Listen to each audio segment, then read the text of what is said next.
Hello guys. आज हम start करने वाले हैं अपना लेक्चर नंबर सेकंड, डायमेंशन। पहले लेक्चर में हमने पढ़ा फिजिकल क्वांटिटी क्या होती है, यूनिट को कैसे मतलब वेरिएबल यूनिट से स्टेबल यूनिट की तरफ बढ़े।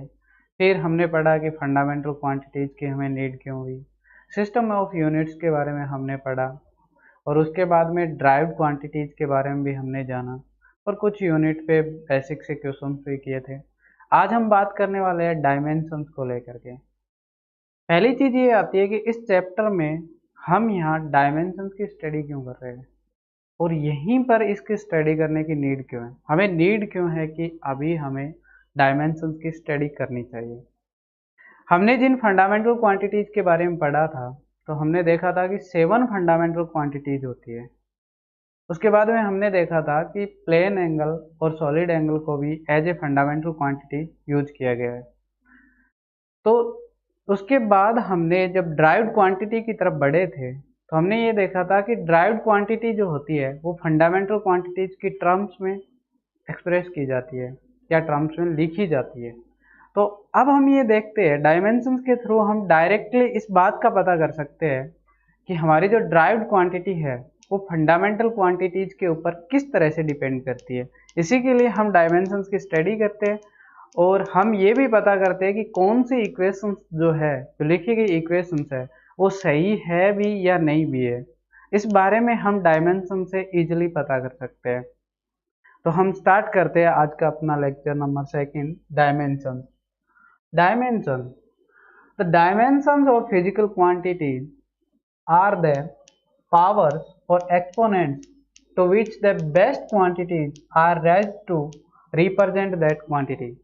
मतलब हम जो ड्राइव्ड क्वांटिटी लिखते हैं उसके अंदर जो सिंबल आते हैं, मतलब कि जैसे मैंने वेलोसिटी को लिखा, for example velocity equals to क्या होता है, डिस्प्लेसमेंट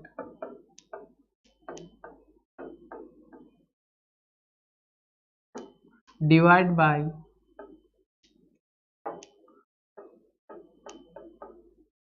टाइम।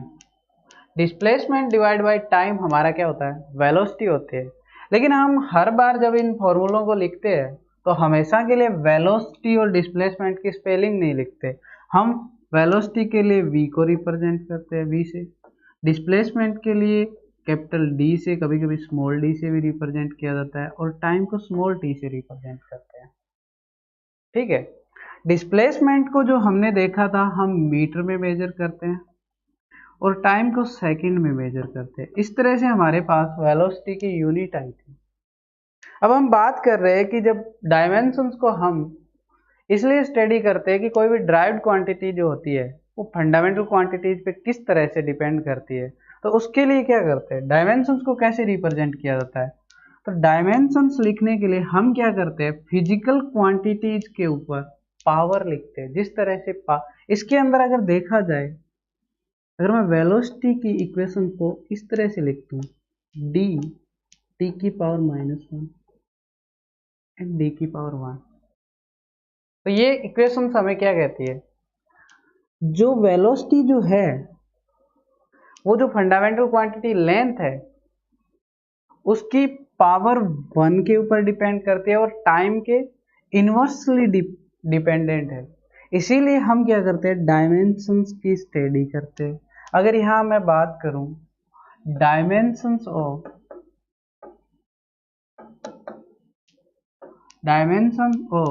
डिस्प्लेसमेंट कितनी है, 1। डायमेंशन ऑफ टाइम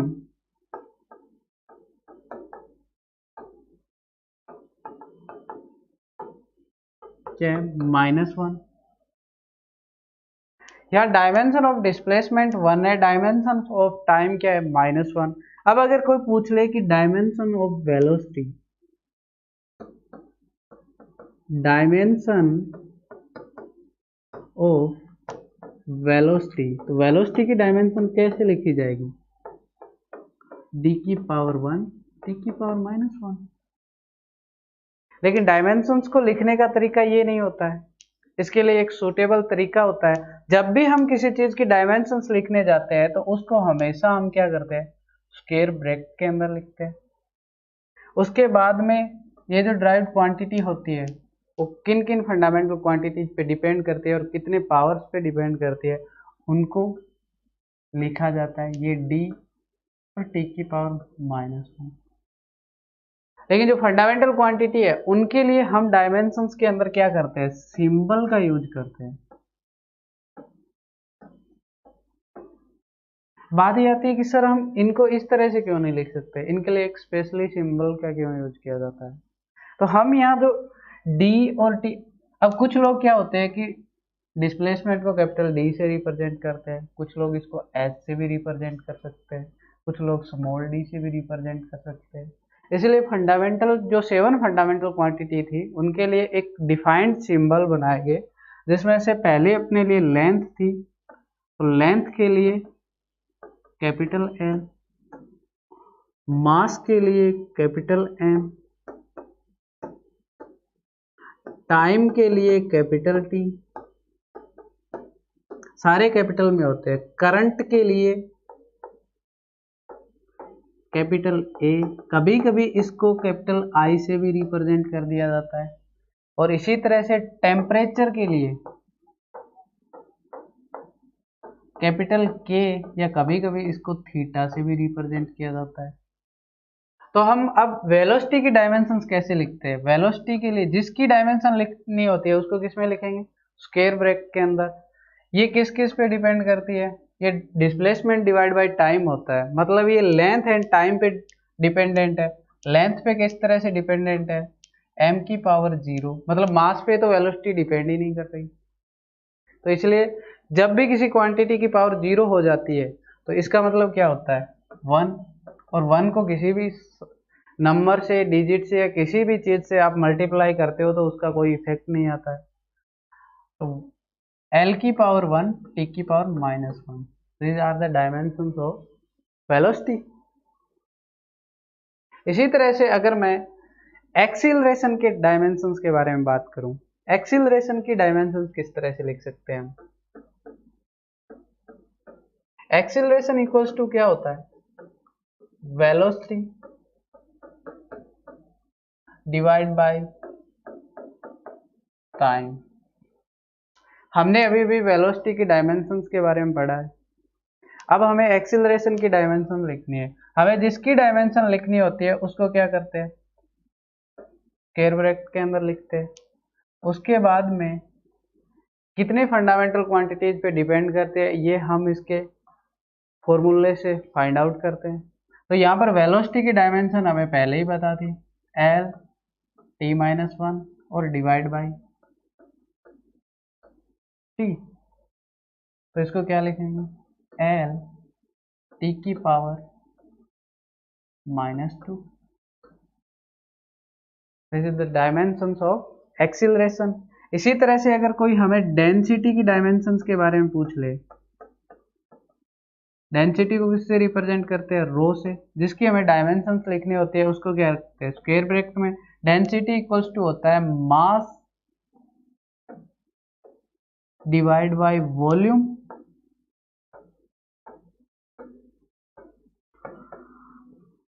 वॉल्यूम के लिए क्या लिखेंगे, मास, ये क्या होता है, लेंथ की क्यूब।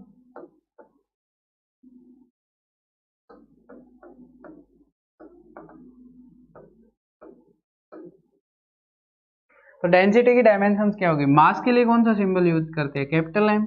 लेंथ के लिए क्या, एल, एल की पावर कितनी, 3। तो इसकी ओवरऑल डायमेंशन क्या होगी, m की पावर 1, l की पावर -3, t की पावर 0।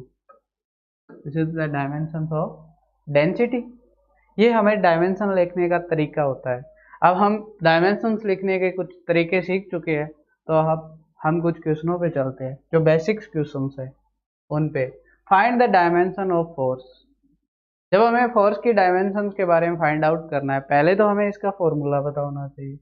तो फोर्स क्या होता है, फोर्स इक्वल्स टू होता है मास इनटू एक्सीलरेशन, न्यूटन के सेकंड लॉ ऑफ मोशन से।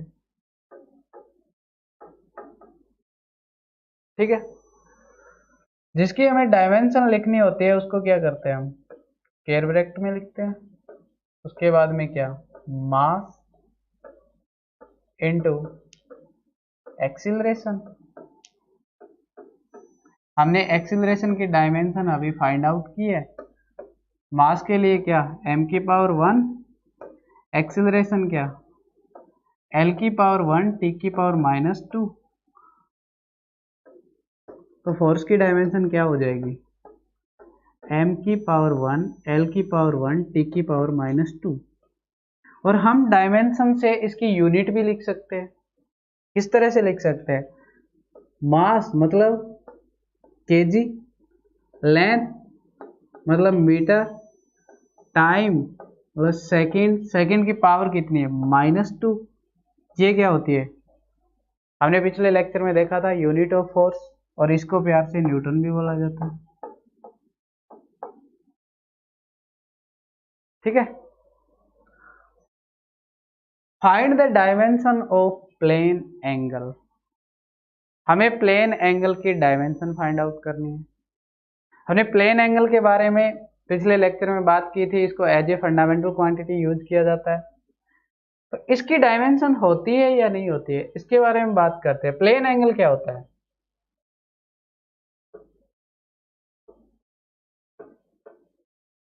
सर्कल की रेडियस क्या है, r, सरकमफ्रेंस की लेंथ क्या, s।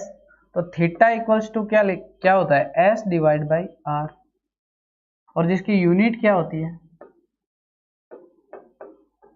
रेडियन। ठीक है। अब हमें इसकी डायमेंशन लिखते हैं, क्या आती है,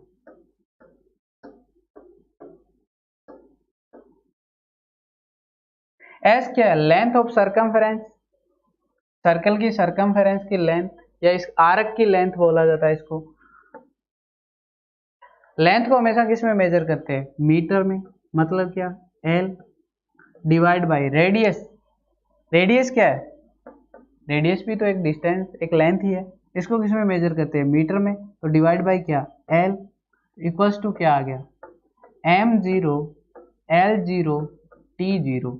यानी कि जो प्लेन एंगल होता है वो क्या होता है, डायमेंशनलेस होता है। इसी तरह से सॉलिड एंगल भी क्या होता है, डायमेंशनलेस होता है। तो यहां से हमें एक चीज सीखने को मिलती है जो बहुत इंपॉर्टेंट है, प्लेन एंगल जो है वो डायमेंशनलेस है, फिर भी इसके पास यूनिट है। इसकी यूनिट क्या है, रेडियन। यानी कि हम ये कह सकते हैं कि जिस क्वांटिटी की डायमेंशंस होती है उसकी यूनिट है वो डेफिनेटली होती है। यानी कि जिस क्वांटिटी की डायमेंशन है उसकी यूनिट डेफिनेटली यूनिट होगी। अगर किसी क्वांटिटी के पास डायमेंशंस नहीं है तो उसकी यूनिट हो भी सकती है और नहीं भी हो सकती है। मतलब इसमें मे बी का यूज किया जाता है, आप मस्ट बी का यूज नहीं कर सकते यहाँ पर, कि जिस क्वांटिटी के पास जो क्वांटिटी डायमेंशन लेस है तो ज्यादा मस्ट बी यूनिट लेस। ये एक रॉन्ग स्टेटमेंट होता है, maybe unit maybe no. मतलब कि जिस क्वांटिटी के पास अगर डायमेंशन है उसके लिए यूनिट होना कंपलसरी है, उसके लिए यूनिट होगी। लेकिन जो क्वांटिटी डायमेंशन लेस होती है उसके लिए यूनिट हो भी सकती है और यूनिट नहीं भी हो सकती है। ऐसी कौन सी क्वांटिटी है जिसकी यूनिट भी नहीं होती है और वो डायमेंशन लेस भी है, तो इसके लिए एक एग्जांपल है स्ट्रेन, जो हम इलास्टिसिटी के चैप्टर में स्टडी करते हैं। स्ट्रेन इक्वल्स टू क्या होता है, delta L divide by L. Delta L क्या है, डेल्टा एल डिफरेंस होता है L final minus L initial का। डेल्टा एल भी तो एक लेंथ ही है, इसको किस में मेजर किया जाता है, मीटर में। तो ये क्या, एल, एल भी तो एक लेंथ है, इसको किस में मेजर करेंगे, मीटर में। मतलब लेंथ के लिए सिंबल क्या, कैपिटल एल, इक्वल्स टू क्या, m0 l0 t0। मतलब स्ट्रेन जो होती है वो क्या है, डायमेंशनलेस क्वांटिटी है। स्ट्रेन जो है वो क्या है, एक डायमेंशनलेस क्वांटिटी है और स्ट्रेन के पास इसकी खुद की यूनिट भी नहीं है। स्ट्रेन के पास क्या नहीं है? इसकी खुद की यूनिट भी नहीं है। तो मतलब वो स्टेटमेंट जो अभी हम बात कर रहे थे कि ऐसी क्वांटिटी जिन जो यूनिट लेस होती है उनके पास यूनिट हो भी सकता है और नहीं भी हो सकता है, लेकिन ऐसी कोई क्वांटिटी नहीं है जिसकी डायमेंशन है लेकिन उसकी यूनिट नहीं है। This is a more important statement. अगला आता है find the dimension of kinetic energy. Kinetic energy क्या होती है? काइनेटिक एनर्जी होती है half O M V square, half O M V square. 1/2 जो है वो एक न्यूमेरिकल वैल्यू है और न्यूमेरिकल वैल्यू की कोई डायमेंशन नहीं होती है। हमें काइनेटिक एनर्जी की डायमेंशन फाइंड आउट करनी है, तो काइनेटिक एनर्जी को किस में लिखूं मैं?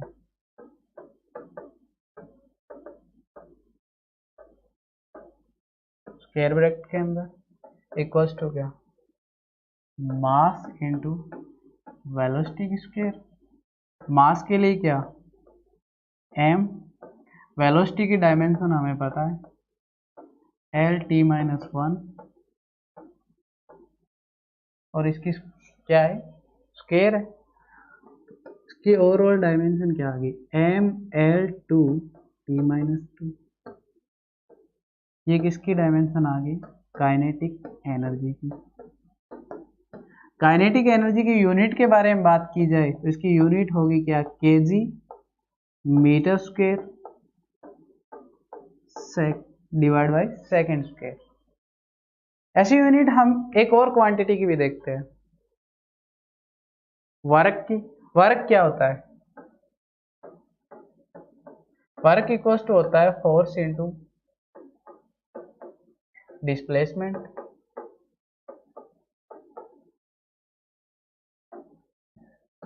हमें वर्क की अगर डायमेंशन फाइंड आउट करनी हो तो क्या लिखेंगे? फोर्स की डायमेंशन इनटू डिस्प्लेसमेंट की डायमेंशन। फोर्स की डायमेंशन हमें पता है, अभी हमने पीछे फाइंड आउट की थी m1 l1 t minus 2 and displacement की क्या? l। तो यहाँ से मेरे पास में वर्क की जो डायमेंशन आ गई वो क्या आ गई? m l2 l की पावर 2 t की पावर माइनस 2। तो मतलब काइनेटिक एनर्जी और वर्क डन की डायमेंशन क्या होती है? सेम होती है। तो ये चीज की कोई बाउंड्री नहीं है कि जो ड्राइव्ड क्वांटिटी होती है उनमें से एक से ज्यादा क्वांटिटीज की डायमेंशन क्या होती है? सेम हो सकती है। ये कंपलसरी नहीं है कि वो सेम नहीं होगी, वो सेम हो भी सकती है और नहीं भी हो सकती है। जिस तरह से काइनेटिक एनर्जी और वर्क डन की डायमेंशन क्या है? सेम है। इससे और भी क्वांटिटी मिल सकती है जिनकी डायमेंशन सेम है, और जिनकी डायमेंशन सेम होती है उनके यूनिट भी सेम होते हैं। इसका यूनिट क्या होगा वर्क डन का? KG metre square divide by second square, और इसको प्यार से किस में मेजर करते हैं? जूल में। और काइनेटिक एनर्जी को भी किस में मेजर करते हैं? जूल। ये चीजें हम आगे जाके पढ़ेंगे जब हम एनएलएम की स्टडी कर रहे होंगे, फ्रिक्शन की स्टडी के बाद जब work done, work power and energy का चैप्टर जब हम स्टडी करते हैं तो उसके अंदर हम देखते हैं कि कितना काम करने के बाद हमें कितना आउटपुट मिलता है, कितनी एनर्जी जो है वो हमारी काइनेटिक एनर्जी में कन्वर्ट होगी और कितनी एनर्जी जो है वो हमारी हीट के अंदर चली गई। जब हम कॉलिजन की स्टडी करते हैं तो उसके अंदर एनर्जी को लिए एक स्टेटमेंट होता है, energy can not be create and can not be destroyed. मतलब एनर्जी को ना तो बनाया जा सकता है और ना ही नष्ट किया जा सकता है। एनर्जी को एक फॉर्म से दूसरे फॉर्म में क्या किया जा सकता है? कन्वर्ट किया जा सकता है। इसी के बारे में हम वर्क पावर एंड एनर्जी के चैप्टर को स्टडी करते हैं, किस तरह से हम काम करते हैं और वो काम हमारा एनर्जी में कन्वर्ट होता है, कितनी हमें एनर्जी की जरूरत होती है कि हम कितना काम कर सकते हैं। Next question, find the dimension of universal gravitational constant, जिसको कैपिटल जी से डिनोट किया जाता है। यूनिवर्सल ग्रेविटेशनल कांस्टेंट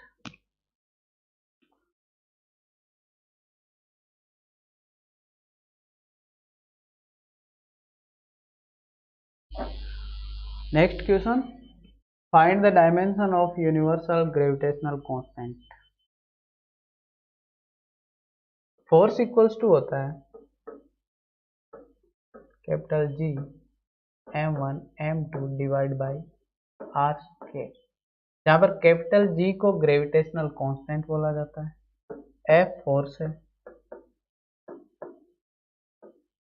R जो है वो डिस्टेंस बिटवीन टू ऑब्जेक्ट है, ये डिस्टेंस है, m1 एंड m2 ये टू ऑब्जेक्ट्स के मास होते हैं। तो हमें ग्रेविटेशनल कांस्टेंट की क्या निकालनी है, डायमेंशन निकालनी है। इसके लिए हम जिसकी डायमेंशन निकालनी होती है जब उनको क्या करते हैं, हम स्क्वायर ब्रैकेट के अंदर लिखते हैं। तो लिख देते हैं capital G m1 m2 divide by r square. Force की डायमेंशन पता है हमें, m1 m2 की पता है, r2 की पता है, G की फाइंड आउट करनी है। तो हम इसको थोड़ा सा सिंप्लीफाई करते हैं, G को इधर ले आते हैं, ये क्या हो जाता है F into R square divide by m1 m2।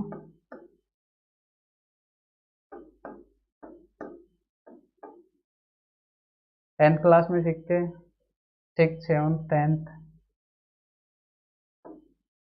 G equals to क्या हो गया, फोर्स की डायमेंशन क्या होती है, m की पावर 1 l की पावर 1 t की पावर -2। r क्या है, डिस्टेंस, डिस्टेंस को किसमें मेजर करते हैं, मीटर में। इसके लिए सिंबल क्या है, l की क्या है स्क्वायर डिवाइड बाय m की पावर 1 इंटू m की पावर 1। एक m की पावर 1 से एक m की पावर 1 कैंसिल, तो G की जो डायमेंशन आ गई वो मेरे पास क्या आ गई, m की पावर -1 l की पावर 3 t की पावर -2। यहाँ कभी कभी क्या होता है कि बच्चों को एक दिक्कत आती है कि यहाँ l की पावर 3 कैसे कर दी और m की पावर -1 कब कैसे करती। जब बेस सेम होता है, क्या बेस सेम होता है तो पावर का क्या होता है, एडिशन होता है।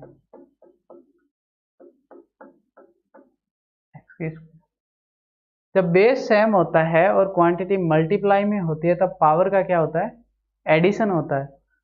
और जब डिवाइड में होती है तब पावर का क्या होता है, सब्ट्रैक्शन होता है, सब्ट्रैक्ट होती है पावर। और मैंने बताया था जब किसी क्वांटिटी की पावर 0 हो जाती है तो वो क्या हो जाती है, 1। ठीक, अभी जो नए बच्चे जो 9th से 10th की और उसके बाद 11th में आए, जो इन कोरोना के 2 फेज से गुजरे हैं, first year and second year, तो जो बच्चे 9th और 10th में कोरोना में पास आउट हुए उनकी कंडीशंस यहाँ के सकती है, उनका बेसिक्स कमजोर रह गया। ठीक है, तो इसीलिए मैंने इसको बताया यहाँ पर उन बच्चों के लिए। ये उन बच्चों को मैं सजेस्ट करूंगा कि वो अपनी 9th और 10th की एनसीईआरटी एक बार दोबारा स्टडी कर ले, जो नीट और जेई की प्रिपरेशन कर रहे हैं, फाउंडेशन कर रहे हैं उनके लिए। Next question, find the dimension of Boltzmann constant. ये कहाँ से आते हैं, कैसे आते हैं, इन सब की स्टडी हम आगे करेंगे, जैसे धीरे धीरे फिजिक्स में हम आगे बढ़ते जाएंगे इन सारी चीज़ों की हम स्टडी करते जाएं। अभी हम ये देख रहे हैं कि इन चीज़ों की डायमेंशंस कैसे फाइंड आउट की जाती है और डायमेंशंस की फाइंड आउट क्यों करनी है। इसके लिए हम ये देखते हैं कि ये क्वांटिटी फंडामेंटल क्वांटिटीज पे किस तरह से डिपेंड करती है। Dimension of Boltzmann constant, thermal energy equals to होता है 3/2 kT, जहाँ T है टेम्परेचर, E जो है वो है थर्मल एनर्जी,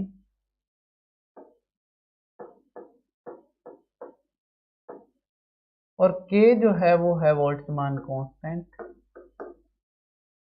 ठीक है, हमें थर्मल एनर्जी की डायमेंशन पता है, कैसे, एनर्जी चाहे किसी भी फॉर्म में हो, एनर्जी तो एनर्जी होती है, चाहे वो काइनेटिक फॉर्म में हो, चाहे वो पोटेंशियल की फॉर्म में हो, चाहे वो थर्मल फॉर्म में हो, चाहे वो हीट की फॉर्म में, किसी भी फॉर्म में हो, एनर्जी क्या होती है? एनर्जी होती है। ठीक है, तो एनर्जी की डायमेंशंस क्या?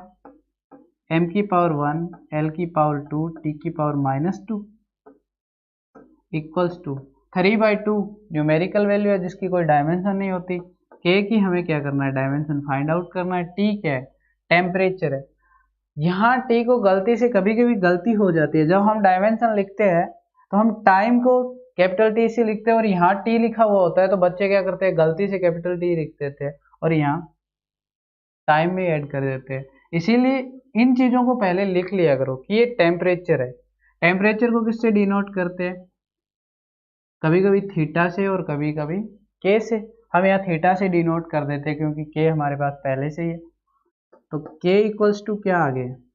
m की पावर 1, l की पावर 2, t की पावर -2 और थीटा की power -1। Dimension of Boltzmann constant. अगला क्वेश्चन है, find the dimension of thermal conductivity. Thermal conductivity ये क्या होती है, कहाँ से आते हैं, इन सब के बारे में हम थर्मल फिजिक्स के अंदर स्टडी करेंगे। Q divide by T equals to होता है K to area to delta T divide by L, जहाँ पर A होता है एरिया, डेल्टा टी होता है टेम्परेचर डिफरेंस,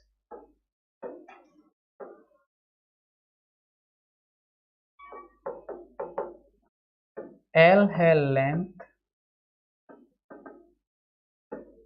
Q जो है वो है एनर्जी, T है टाइम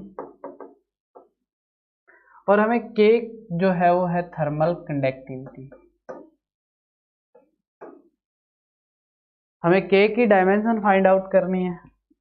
एनर्जी की हमें पता है, Q की क्या आ जाएगी? m की पावर 1, l की पावर 2, t की पावर -2 डिवाइड बाई t क्या है? टाइम, तो t की पावर 1 इक्वल्स टू K की हमें फाइंड आउट करनी है। एरिया की dimension L², delta T theta से डिनोट करते हैं, डिवाइड बाई L। एक L से एक L कैंसिल हो गया, T ऊपर जाएगी तो -3 हो जाएगा T का। तो ये क्या बन गया यहाँ पर? m की पावर 1, l की पावर 2, t की power -3 equals to k into l into theta.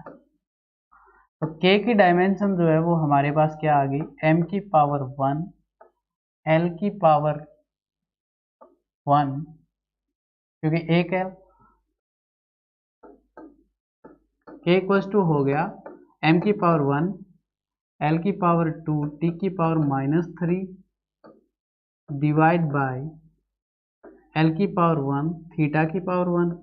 एक l की पावर 1 से एक l की पावर 1 कैंसिल। थर्मल कंडक्टिविटी की डायमेंशन आ गई m की पावर 1, l की पावर 1, t की पावर -3, थीटा की पावर -1।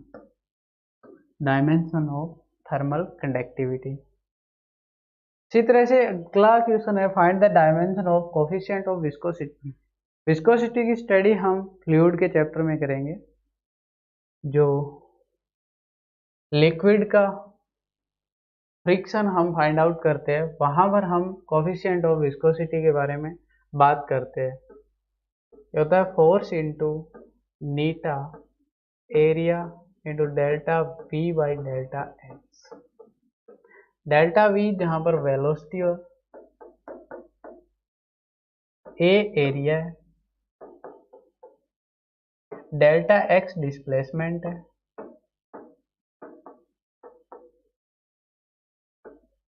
एफ फोर्स है और नीटा जो है वो कोफिशिएंट ऑफ विस्कोसिटी है।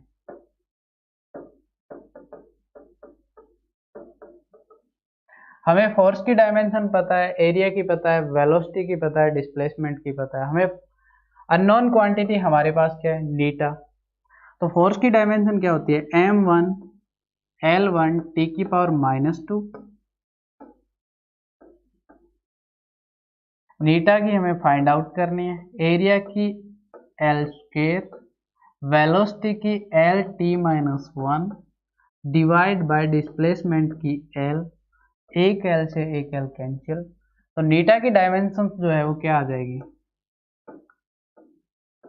नीटा इक्वल्स टू m की पावर 1 L की पावर 1 t की पावर -2 डिवाइड बाय में L स्क्वायर t की पावर -1। L ऊपर जाएगा तो L की पावर -2 हो जाएगी, t की पावर -1 है वो ऊपर जाके t की पावर 1 बन जाएगी। तो नीटा की डायमेंशंस क्या होगी, m की पावर 1 L की पावर -1 t की power -1 dimension of coefficient of viscosity. अब हमने इतनी सारी डायमेंशंस निकालना सीख लिया है, तो प्रीवियस ईयर में एक क्वेश्चन आया हुआ है जो जेईई एडवांस 2013 में, हमें हमारा जो मेन मोटो है जिसके लिए हम प्रिपरेशन कर रहे हैं आईआईटी जेईई की, उसमें किस तरह से क्वेश्चन पूछे जाते हैं उसके बारे में भी थोड़ा जिक्र कर लेते हैं। हमने अभी तक बोल्ट्जमान कांस्टेंट की डायमेंशन को स्टडी कर लिया है, कोफिशिएंट ऑफ विस्कोसिटी के बारे में भी देख लिया है, थर्मल कंडक्टिविटी की भी स्टडी कर लिया। प्लांक कांस्टेंट का हमें नहीं पता है, प्लांक कांस्टेंट के बारे में हमें नहीं पता है, लेकिन तीन का तो पता है। बोल्ट्जमान कांस्टेंट की क्या आई थी, जब हमने बोल्ट्जमान कांस्टेंट की डायमेंशन फाइंड आउट की थी तो इसकी क्या आई थी, m की पावर 1 L की पावर 2 t की पावर -2 और थीटा की पावर -1 किसकी आई थी, बोल्ट्जमान कांस्टेंट की। ये ऑप्शन कौन सा है, ऑप्शन नंबर 4। तो P के अंदर कौन सा ऑप्शन आना चाहिए, मतलब A और B तो कैंसिल हो गए दोनों, क्योंकि P के अंदर कौन सा ऑप्शन नंबर 4 आ रहा है, ऑप्शन ये C में भी आ रहा है और D में भी आ रहा है। तो इसके लिए हम अगला चेक करते हैं, कोफिशिएंट ऑफ विस्कोसिटी, जिसको हमने नीटा से डिनोट किया था, अभी अभी हमने फाइंड आउट किए, जिसकी डायमेंशन आई थी m की पावर 1 L की पावर -1 और t की पावर -1। तो Q के लिए कौन सा, सेकंड। तो D के अंदर Q के लिए 1 दे रखा है, लेकिन C के अंदर सेकंड दे रखा है। ये होता है क्वेश्चंस को चेक करने का तरीका, जिसमें हमें टाइम बचाना होता है। जब हम जिनकी डायमेंशन पता होती है तो इस तरह से मैच वाले क्वेश्चन जल्दी से इस तरह से हम क्या कर लेते हैं, चेक कर लेते हैं। तो इसीलिए हमारा ऑप्शन कौन सा होगा, सी होगा। लेकिन थर्मल कंडक्टिविटी की डायमेंशन अभी अभी हमने निकाली थी, को कैपिटल के से डिनोट किया था, क्या आई थी, m की पावर 1 L की पावर 1 एंड t की पावर -3 एक की पावर -1। ठीक है,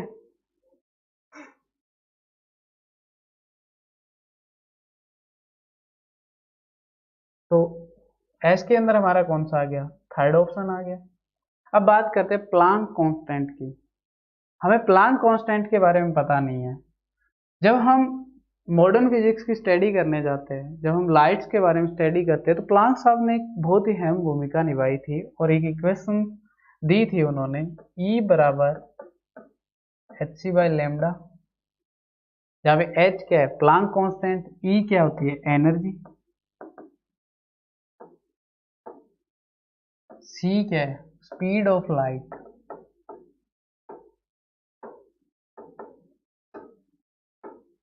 और लैम्डा जो होती है उसको बोला जाता है वेव लेंथ, यानी कि वेव की लेंथ। लेंथ तो लेंथ होती है चाहे वो किसी की भी हो। इसको किस में मेजर करते हैं, मीटर में। स्पीड, स्पीड को किस में मेजर करते हैं, मीटर पर सेकंड में। एनर्जी के बारे में भी हमें पता है, हमें किसकी डायमेंशन चाहिए, एच की डायमेंशन चाहिए, तो एच की डायमेंशन डायरेक्ट यहाँ से लिख सकते हैं, एनर्जी की डायमेंशन m1 L2 टी की पावर -2 डिवाइड बाय स्पीड को नीचे ले आओ, L टी की पावर -1 लैम्डा को ऊपर कैंसिल। इसकी डायमेंशन क्या आ गई, एम एल की पावर 2 1 की पावर -1। तो पहला ऑप्शन, इसका आंसर कौन सा आया, सी। ये जेई एडवांस 2013 के अंदर आपसे क्वेश्चन पूछा गया था, 2013 में। बिल्कुल सिंपल सा क्वेश्चन, ठीक है। आगे हम